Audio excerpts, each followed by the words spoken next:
Menu নিয়ে চলে আসলাম। মেনুতে ছিল এখানে কাবলি ছোলা দিয়ে আলু দিয়ে করে নিয়েছিলাম কাবলি ছোলার ডাল। আর এখানে আছে বেলে মাছ চচ্চড়ি। আর তার সাথে এখানে আমি করে নিয়েছি চিকেন, আলু দিয়ে একটু চিকেনের ঝোল।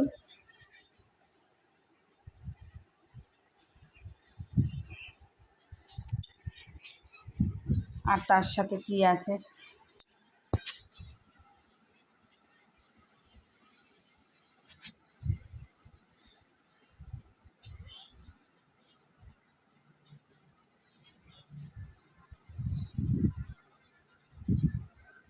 তার সাথে ছিল আমের চাটনি।